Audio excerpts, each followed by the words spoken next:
ദിലീപിനെതിരെ ഞെട്ടിപ്പിക്കുന്ന കുറെ വെളിപ്പെടുത്തലുകൾ നടത്തിയ ഒരു വ്യക്തിയാണ് സംവിധായകനായ പി ബാലചന്ദ്രകുമാർ. അപ്രതീക്ഷിതമായിട്ടായിരുന്നു ദിലീപിന്റെ സുഹൃത്തു കൂടി ആയിരുന്ന പി ബാലചന്ദ്രകുമാർ ദിലീപിനെ കുറിച്ച് കുറെ കാര്യങ്ങൾ ഞെട്ടിക്കുന്ന സത്യങ്ങൾ പുറത്തു പറഞ്ഞത്. എന്നാൽ അടുത്തിടെയായിരുന്നു ബാലചന്ദ്രകുമാറിന് വളരെയധികം ദേഹാസ്വസ്ഥതയെ തുടർന്ന് ആശുപത്രിയിൽ ചികിത്സയിൽ കഴിഞ്ഞത്. വൃക്ക ഹൃദയ സംബന്ധമായ രോഗങ്ങൾക്ക് ചികിത്സയിൽ കഴിഞ്ഞ പി ബാലചന്ദ്രകുമാർ ഇപ്പോഴിതാ അന്തരിച്ചിരിക്കുന്നു എന്നുള്ള വിവരമാണ് പുറത്തുവരുന്നത്. മൃതദേഹം തിരുവനന്തപുരത്തേക്ക് കൊണ്ടുപോകും. കൊച്ചിയിൽ നടി ആക്രമിച്ച കേസിലെ പ്രധാന സാക്ഷിയായിരുന്നു പി ബാലചന്ദ്രകുമാർ.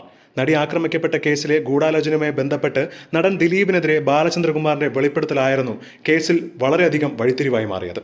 എന്നാൽ കേസിൽ ബലാത്സംഗ കേസാണ് ദിലീപിനെതിരെ ആദ്യം ചുമത്തിയതെങ്കിലും പിന്നീട് ബാലചന്ദ്രകുമാറിന്റെ വെളിപ്പെടുത്തലോടുകൂടിയാണ് വധ, ഗൂഢാലോചന, തെളിവ് നശിപ്പിക്കൽ തുടങ്ങിയ കുറ്റങ്ങളും ചുമത്തുന്നത്. അന്വേഷണ ഉദ്യോഗസ്ഥരെ അപായപ്പെടുത്തുകയടക്കമുള്ള കാര്യങ്ങൾ ദിലീപ് ഗൂഢാലോചന നടത്തി എന്നാണ് ബാലചന്ദ്രകുമാർ വെളിപ്പെടുത്തിക്കൊണ്ടുവന്നത്. കുറെ കാലമായി വൃക്ക സംബന്ധമായ രോഗത്തെ തുടർന്ന് ചികിത്സയിലായിരുന്നു. തുടർച്ചയായ ഹൃദയാഘാതവും ബാലചന്ദ്രകുമാറിനെ പിന്തുടർന്നിരുന്നു.